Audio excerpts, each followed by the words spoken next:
സ്തോത്രം. വ്യക്തമായിട്ട് പൗലോസ് അപ്പോസ്തലൻ ആത്മാവിൽ എഴുതി വെച്ചിരിക്കുന്ന ഒരു ഭാഗമുണ്ട്.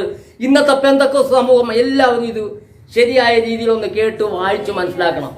എല്ലാവരോടും പറ, IPC-കാരോടും ന്യൂ ഇന്ത്യ ചർച്ചുകാരോടും അതുപോലെ ഷാരോങ്കാരോടും ബ്രദറുകാരോടും അതുപോലെ തന്നെ മറ്റുള്ള എല്ലാ സംഘടനകളോടുമാണ് വ്യക്തമായിട്ട് പറയുന്നത്.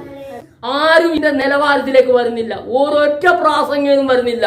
ഇന്ന് വലിയ പ്രാസംഗന്മാരാണ് നടക്കുന്ന ചെയ്സ് ജോസഫ് പാസ്റ്ററോടും അതുപോലെ തന്നെ അനീഷ് കാവാലത്തോടും അതുപോലെ തന്നെ KC ജോൺ പാസ്റ്ററോടും അതുപോലെ തന്നെ K ജോയ് പാസ്റ്ററോടും എല്ലാവരും എനിക്കറിയാവുന്ന പാസ്റ്റർമാരോട് പറയുകയാണ്, നിങ്ങളുടെ ഈ പ്രസംഗം കൊണ്ട് കാര്യമായില്ല.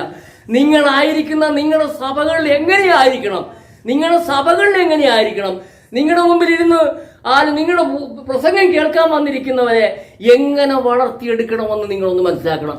പക്ഷെ ഇതെല്ലാം ഇന്ന് നിങ്ങളെല്ലാം പൗലോസ് അപ്പോസ്തലൻ പറഞ്ഞതുപോലെ അവർ പത്യോപദേശം പൊറുക്കാതെ കർണരസമാകുമാറ് സ്വന്തം മോഹങ്ങൾക്കൊത്തവണ്ണം ഉപദേഷ്ടാക്കന്മാരെ പേരിക്കുകയാണ്.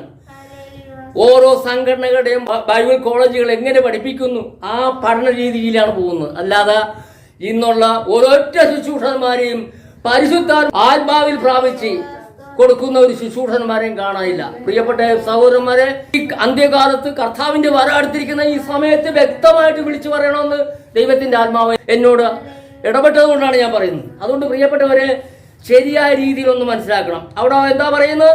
അവർ പത്യോപദേശം പൊറുക്കാതെ. അപ്പൊ പത്യോപദേശം പൊറുക്കുന്നില്ല ആരാണെന്നും കൂടെ മനസ്സിലാക്കണം. പത്യോപദേശം പൊറുക്കാതെ കർണരസമാകുമാർ. കർണരസം കേൾക്കുന്നവർക്കൊന്ന് കേട്ട് ചിരിക്കാൻ, ഒന്ന് ചിരിക്കണം, എങ്കിലേ അവരിയ്ക്കുന്നുള്ളൂ.